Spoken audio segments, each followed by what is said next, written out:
Merci de nous recevoir aujourd'hui pour BGP Music Live. J'ai eu l'occasion de t'avoir 2 fois en fauneur cette année. Ouais, semaine 203. Pour le festival. Comment s'est passé la création du nouvel album qui était un peu bouleversé par le Covid? Bon, en gros, toute la composition a été quasi normale parce que finalement, on devait enregistrer une première période en février, ce qu'on a fait, puisqu'on devait sortir un titre pour le festival justement. Donc, on avait décidé de dissocier l'enregistrement studio en 2 périodes. Et la deuxième devait être fin mars. Et bon, voilà, vraiment, le confinement est arrivé, donc on a décalé. À la fin du confinement, on a un peu pris les devants, on a enregistré fin avril, réellement. Et donc du coup, on va dire que la composition était quasi terminée. On a juste rajouté 1 ou 2 morceaux et puis fait des paroles en plus. Mais le gros de l'album était déjà composé. Donc après, je dirais que mis à part ce retard d'1 mois qui en bout de chaîne a pu donner 2 mois de retard parce qu'on a mixé avec un gars aux États-Unis et lui-même a reçu plusieurs projets à mixer en même temps parce que tout le monde a pris un peu de retard et donc lui aussi avait un petit peu de retard. Mais dans l'absolu, je veux dire, ça n'a pas été la pire période du confinement pour nous. Enfin, aujourd'hui, je trouve ça plus compliqué parce qu'on peut pas jouer et puis qu'on aimerait bien rebrûler les planches, soit l'album est prêt, on a envie d'aller voir le public, puis on peut pas trop quoi. Mais bon, voilà, c'est un peu égoïste ce que je dis parce qu'il y a bien pire que nous et puis je pense que c'est une frustration. Voilà, on est frustré de pas pouvoir jouer. Après, il y a quand même des choses bien plus graves que ça en ce moment. Là, je trouve que l'album est taillé pour l'heure. C'est aussi l'album de l'expérimentation. Tu as les titres plus punk californien, aussi assez indus avec le dernier baril. Et là, tu as poussé les curseurs de la Testacora à fond, quoi, avec tous les chœurs, etc. Ouais, je pense qu'on a essayé d'aller dans chaque thème un peu plus loin. C'est-à-dire que, tu vois, on se disait, comme tu dis, on prend des pistes. Et quand c'est un peu comme si avant on avait des barrières, mais des barrières virtuelles, qu'on se mettait pas vraiment, mais on s'arrêtait à un certain degré. On va dire que le centre étant l'habitude de ce que fait Tagada, on a toujours expérimenté, on a toujours essayé des choses, mais là en fait c'est un peu comme une étoile, on va de plus en plus loin si tu veux, dans chaque thème, ce qui fait que les morceaux sont de plus en plus différents. Et puis tu vois, on a composé plus de titres que ça, et au final, dans ce qu'on a décidé de garder, c'est souvent les morceaux qui ont été les plus loin dans chaque thème. Donc voilà, on est assez content de ce rendu là, et comme tu dis, ouais, je pense que c'est la suite logique, en tout cas dans la composition de ce qu'on a fait sur la peste et le choléra, qui était déjà la suite logique de Dissident. Parce que là, vous avez des titres clairement berrus, comme La biche chez Charognard. Ouais, bah c'est... Si tu veux, c'est aussi, je pense que dans l'ADN vraiment de Tagada, c'est quand même le groupe qui nous a le plus influencé, donc c'est important, même pour ça c'est plus moi, hein, je pense que je trouve que c'est important d'avoir un titre un peu... j'ai envie de jouer ça, tu vois, sur chaque album, d'avoir un morceau qui est vraiment... qui nous a amené à faire de la musique, tu vois, faut pas dénigrer ça, faut pas oublier ça, c'est de là où on vient, donc je trouve ça important. J'ai envie de jouer un titre comme ça à chaque fois, ça c'est sûr. Et la dernière fois, tu m'avais parlé de plusieurs guests. Au final, tu n'en as qu'un, Didier Vampas. Ah oui, ça c'est confinement. Ouais, voilà. Alors là, par contre, c'est vrai qu'on avait des choses de prévues, on devait faire des morceaux avec Sikov. Je pense qu'on le fera, mais ce sera sur l'album suivant, tu vois, parce que voilà, il y avait des guests étrangers, donc voilà, qui n'ont pas pu venir. Après, tu vois, on va dire que la partie finalisation des derniers guests, donc on a fait des morceaux avec Damni de la Face, qui est un peu intervenu mais à distance, donc juste en musique. VX a bossé aussi sur un titre avec nous mais à distance. Et par contre la partie venir enregistrer au studio, toute cette partie là était impossible à cause du confinement. Ça par contre voilà, c'est comme ça, c'est pas très grave. On a eu plutôt le parti pris de se dire on fait ça comme ça plutôt que de se dire on attend, on repousse tout de 6 mois. On s'est posé la question de se dire est-ce que l'album on sortira pas plutôt en 2021, et puis on finit tout ce qu'on voulait faire, et puis après on s'est dit écoute, c'est comme ça, c'est un coup du sort, tout le monde subit ce confinement, ce Covid, faut vivre avec, et on sort l'album quand même à la période où on a prévu, on verra bien quand est-ce qu'on pourra le défendre sur scène. De toute façon aujourd'hui personne n'est sûr de rien, donc on peut pas dire non plus, normalement nous le gros de notre tournée c'est avril, aujourd'hui à part les dates au Trianon, parce qu'on avait une tournée mondiale, tout a sauté. même ça, on ne sait pas si on va le faire. Il faut être réaliste. Aujourd'hui, personne ne sait si en avril, on pourra faire nos 25 dates. Et Vic, c'est sur quel titre? Sur le dernier baril. Mais il n'a pas chanté, on lui avait demandé, on n'a pas pu faire tout ce qu'on voulait aussi, mais il y a vraiment quand tu écoutes sur le titre, tu as un univers un peu indus et il nous a envoyé, on a bossé ça avec lui. D'accord. Et t'as pas un peu peur de perdre un peu la fanbase avec des titres comme L'amour pour la Groix, qui est très mélodique et avec beaucoup de cœur? Moi, je trouve que je me suis un peu perdu dans le texte, ce que tu voulais dire dans le texte.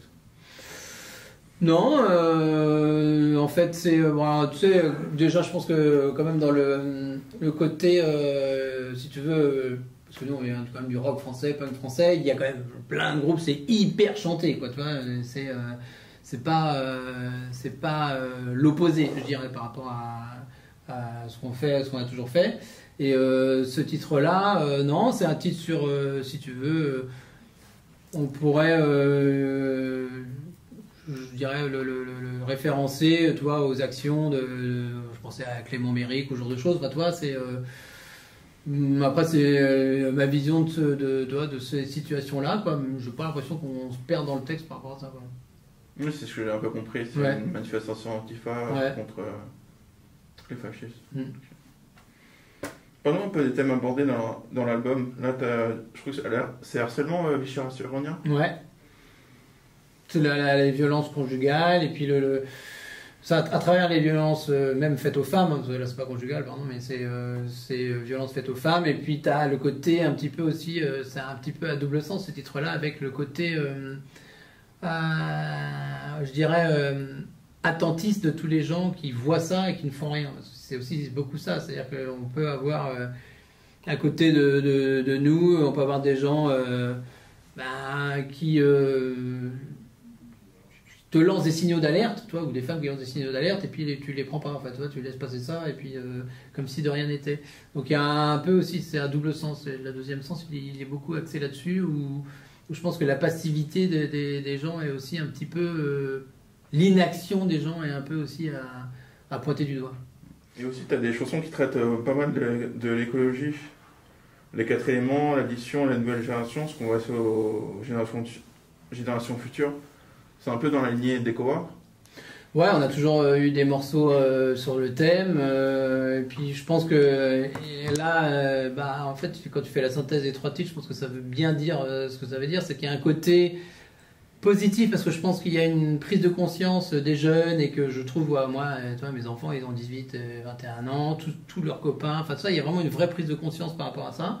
Donc c'est plutôt positif. Par contre, il y a aussi quelque chose de très négatif, c'est que je pense qu'on a franchi les limites, si tu veux, sur plein de sujets, plein de thèmes, et que la planète commence un petit peu à s'auto-défendre, si tu veux, et voilà, donc l'écologie, j'ai eu envie de faire plusieurs titres, et puis il s'avère que finalement on en a gardé 3, tu vois, là-dessus. Puis l'addition, il y a un côté aussi local, tu vois, qui est important. Je trouve que ça n'a pas de sens, ça n'a jamais eu de sens, si tu veux. Ça se rapproche plus d'EcoWar, même de faire traverser des fruits pour les manger.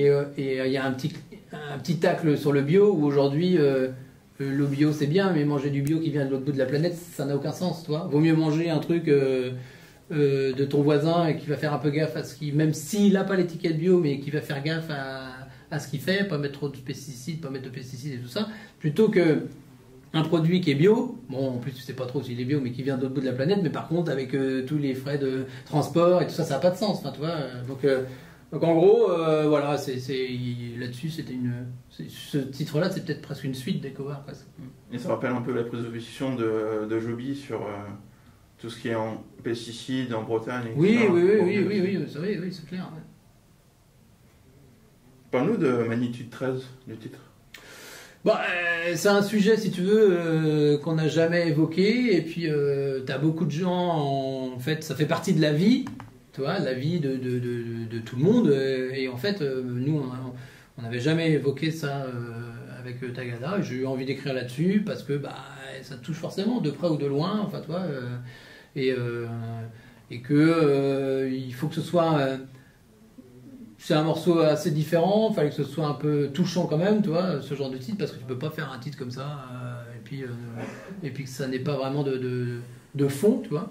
Donc voilà, on a fait comme je te dis, on a fait une vingtaine de titres, dont des choses un petit peu comme ça, poussées, quoi. C'est expérimental, c'est pas le mot, mais presque carrément. Et puis bah après on a choisi tous ensemble, tu vois, de garder les titres et celui-là, ça fait partie. Il y a plein de gens de notre entourage proche, même si tu veux, qui l'ont mis dans des titres vraiment forts, quoi, tu vois. Alors donc c'était en tout cas, c'était une volonté de traiter de ce sujet-là, un sujet dont on n'avait jamais traité. Vraiment.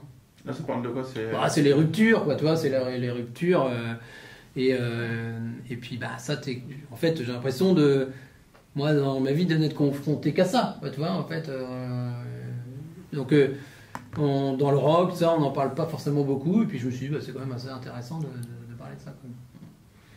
Et dans de rire et de larmes dans le clip, tu t'adresses à qui quand tu es sur le fauteuil? La personne qui est plus là. Donc là, c'est de rire et de larmes, c'est beaucoup, si tu veux, l'influence majeure, c'est notre sonorisateur qui était le plus jeune, Sergent, qui était le plus jeune d'entre nous tous, et puis qui est mort du cancer. Et là, tu te dis, de toute façon, on peut rien faire contre ça. Tu vois, on trouve tous ça, mais c'est d'une injustice incroyable parce que c'est le plus jeune d'entre nous tous. Nous, quelques mois avant, 2 mois et demi avant qu'il décède, il était encore au Japon avec nous en train de faire notre son au bout du monde, tu vois. Donc, il était malade, évidemment, on le savait, hein, mais ça lui avait redonné un souffle qui nous donnait des étoiles dans les yeux, si tu veux. Puis on était heureux de vivre ce moment-là avec lui. Et puis un jour, il s'en va, et puis c'est injuste. Et puis t'as beau taper du poing sur la table, gueuler tout ce que tu veux, la vie continue quand même, tu vois. Et il faut l'accepter. De rire et de larmes, ça traite vraiment de ce sujet-là, quoi. Il faut accepter et que un être cher te quitte, et puis c'est comme ça. Et puis tu peux pas faire autrement. Il faut l'accepter. Tu vas pas vivre malheureux tout le reste de ta vie, ça n'aurait pas de sens non plus. Donc voilà, c'est le titre de rire et de larmes, de la vie, ben voilà, des bons moments et puis des moments plus difficiles qu'il faut quand même passer, quoi. Et quid des Trianon du 27 et 28 novembre pour la revue du parti? Il y a le pouvoir gouvernemental qui continue. Est-ce que tu vas peut-être faire, je sais pas si au niveau financier, est-ce que tu payes les salles? Alors par oui. exemple, faire deux Trianon, mais assez. Alors là, c'est une grande question parce qu'on a beaucoup débattu de ça. Moi, je ne cache pas que faire des tournées entières, tu vois, avec des salles où les gens sont assis partout, je suis pas trop pour. Le Trianon, on a vraiment hésité. On a pris une décision qui est pour l'instant une décision entre nous, de se dire on va le faire. C'est-à-dire qu'on va le faire, tu sais, peu importe les décisions sanitaires qui vont évoluer. Parce que d'ici le 27 novembre, il y aura encore d'autres évolutions, tu vois, soit en nombre de personnes, soit en masque, soit en... Après, je suis tout à fait conscient qu'il y a plein de gens qui vont pas avoir envie de venir. Parce que moi, par exemple, en tant que public, je sais pas trop si j'aurai envie de venir. Après, il y a aussi beaucoup de gens qui ont envie qu'on joue. C'est-à-dire qu'il y a beaucoup de gens qui nous demandent sur les réseaux sociaux, est-ce que vous allez faire un concert? Nous, on a vraiment envie de voir. Moi, je discute un peu, tu vois, avec les gens, en leur disant, il faut quand même être conscient que ça va être super différent, tu vois, un concert tout assis, même nous, le groupe, pour nous, ça va être super bizarre, pour le public, ça va être super bizarre. Mais il y a beaucoup de gens qui ont envie aussi qu'on joue. Donc, à partir de ce moment-là, on s'est dit, bon, on va quand même faire les 2 concerts au Trianon avec les conditions qui seront les conditions du moment, parce que la veille, ça peut encore changer, tu vois, voilà. Là, aujourd'hui, on sait ce qu'on doit appliquer, mais ça se trouve demain, c'est autre chose qu'il faudra appliquer. Et puis, on verra bien ce que ça va donner, et je pense qu'on va vraiment prendre... moi, je le prends vraiment comme des dates exceptionnelles. Ce sont des dates de sortie d'album, on présente l'album. Du coup, on va sûrement, d'ailleurs, là, on a pris cette décision-là de faire un peu plus de spectacle, tu vois, un côté un peu plus spectacle qu'on n'avait pas prévu au départ, mais que là, on se dit, vu que les gens vont être assis, il y a peut-être un petit peu comme si tu regardes quelque chose, on va mettre une couche en plus dans le côté spectacle. Et puis, il faudra le prendre, pour l'instant, je le prends comme un concert, enfin 2, parce qu'il y aura 2 jours, 2 jours exceptionnels. Et on espère qu'on n'aura pas trop à revivre ça. Mais ça se trouve, je dis ça, et puis ça se trouve, on sera contraint et forcé de jouer devant des gens assis pendant 5 ans. On n'en sait rien, en fait. Voilà, c'est la grande inconnue. Et puis on pensait vraiment pas, quand on a vu le virus arriver, jamais je pensais que, tu vois, on sera encore... on n'est pas confiné, mais on sera encore à subir toutes ces contraintes sanitaires fin novembre. Parce que là, on ronge notre frein depuis avril, quasiment. Même septembre, je pensais que ça passait. Oui, c'est clair. Depuis mars, c'est compliqué. Hein. Que penses-tu des fermetures de lieux de culture comme le Mondo Bizarro à Rennes? Bon, alors, normalement, officieusement, il a peut-être trouvé quoi s'en sortir, donc ce qui serait super, ce que je lui souhaite. Mais bon, ce qui est une évidence, c'est qu'il va y avoir des fermetures parce que les situations financières vont faire que des lieux qui n'étaient pas forcément en super forme vont être obligés de mettre la clé sous la porte. Moi, ça me fait super mal au cœur. Je dis que il y a plein de gens avec qui on est déjà en contact, et puis tu sais, tous ceux avec qui on a eu une tranche de vie en commun, ben, nous on sera là avec Tagada pour donner soit des concerts de soutien, soit des coups de main, enfin on sera là. Et j'espère que de tous ceux avec qui on est en contact, là, il n'y aura pas trop de dégâts. Il y en a plein qui ont entre deux chaises, tu vois, et qui se posent la question de savoir s'ils vont survivre ou pas survivre. Bon, ben, moi, ce que j'espère, c'est que, ouais, on va se serrer les coudes et réussir à faire survivre un maximum de lieux, parce que ça c'est vraiment la pire des choses, si tu veux, que la culture disparaisse, la culture underground disparaisse, parce que économiquement, c'est plus viable, c'est triste. Parle-nous de la retour de la pochette de l'album et du passage du nouveau titre de hors norme au nouveau titre. Alors ça, c'est justement un peu... on a recomposé quelques titres, comme je te disais, finalement, dans le mois et demi de décalage, qui ont donné peut-être un peu une autre couleur. Il y a eu aussi, tu vois, le côté confinement, Covid, ce qui se passe, là, le fait que ça touche toute la planète, en fait, on s'est dit, à feu et à sang, ça colle plus, le titre colle plus, finalement, que hors norme. Donc il devait s'appeler hors norme, et puis après coup, on s'est dit, on va l'appeler à feu et à sang, mais c'est lié vraiment à 2-3 titres qu'on a composés dernière minute, et puis finalement le fait de dire que ça collait mieux au moment donné, tu vois, au moment T. Peut-être qu'on appellera l'album suivant hors norme ou pas, on verra bien. Et le côté street art poussé à fond aussi, t'as le Digipack qui va sortir avec la pochoir. Bah, parce que ça, c'est quelque chose qu'on voulait faire aussi depuis des années. Et puis là, si tu veux, ça correspond, ça va jusqu'au bout. Le côté street art, c'est quelque chose qui nous intéresse. Toi, on a notre pote Poche à Rennes qui fait ça depuis des années. L'album précédent avait failli sortir déjà avec une pochette street art. Bon, au final, on avait opté au dernier moment pour autre chose. Là, le côté à feu et à sang nous a vraiment aidé d'ailleurs, parce que tu vois, l'imagerie de la petite fille avec un jerrycan, c'est assez parlant. Et puis le côté aussi où, tu sais, là on est dans une période où il n'y a plus le droit de se donner des tracts, il n'y a plus le droit de rien faire, et on trouve ça intéressant de réutiliser le pochoir. Les gens peuvent faire, toi, et puis en plus maintenant tu as plein, là je sais qu'on est en train de discuter avec un mec pour faire ça à Paris avec des encres bio, de la craie, enfin toi il y a plein de trucs, donc on trouvait ça intéressant et on va un peu jusqu'au bout du projet. Du DIY Ouais, parce que du coup, si tu veux, le street art, c'est aussi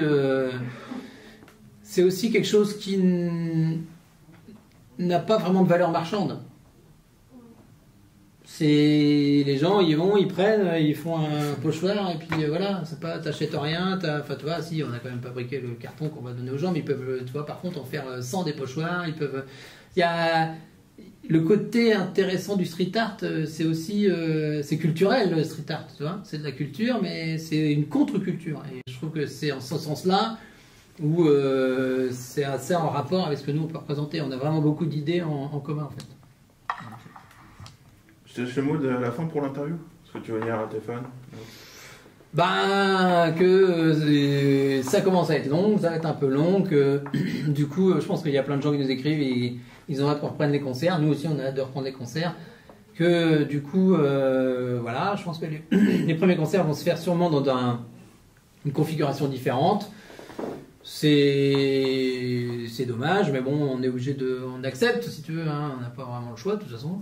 Et je pense que faut voir cette petite période-là comme une petite épreuve, et que si nous, on a décidé notamment de ne pas repousser l'album, c'est aussi en pensant beaucoup à nos fans, parce que les gens nous écrivaient et puis qu'ils ont envie d'écouter l'album était prêt, et on s'est dit, bah, tu vois, est-ce qu'on va reporter l'album indéfiniment?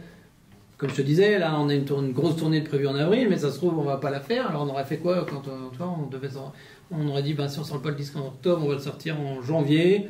ah bah la tournée d'avril se fait plus, alors on va le sortir en avril. Enfin tu vois, à un moment tu peux pas rebousser indéfiniment. Donc en fait en discutant avec les fans, beaucoup sur les réseaux sociaux, parce que le confinement a aussi beaucoup fait ça, tu vois, les gens ont beaucoup discuté, nous on était beaucoup présents aussi en ligne, enfin, ce genre de choses. Et en fait on s'est rendu compte que les gens avaient plutôt envie de, tu vois, que l'album sorte, donc c'est un peu pour eux que notamment que l'album sort là tout de suite, qu'on a gardé la date de sortie en fait. Et puis qu'on a bien hâte quand même de retrouver tout le monde en concert, parce que c'est ça notre ADN, c'est de jouer la musique en live, et ça, bah écoute, on verra bien quand ça va arriver, mais on espère que ça va arriver le plus vite possible. Ouais, surtout la composition de l'album qui est vraiment poussée sur le live, on a hâte. Bah ouais, c'est clair. Merci à toi. Bah merci. Dans les années 40, le rock'n'roll est né. La femme s'émancipe, a le droit de voter. Les nazis sont au tapis, l'OMS s'est lancé. L'ordinateur est inventé et Pétain enterré. We're sorry, the number you have dialed is not in service at this time.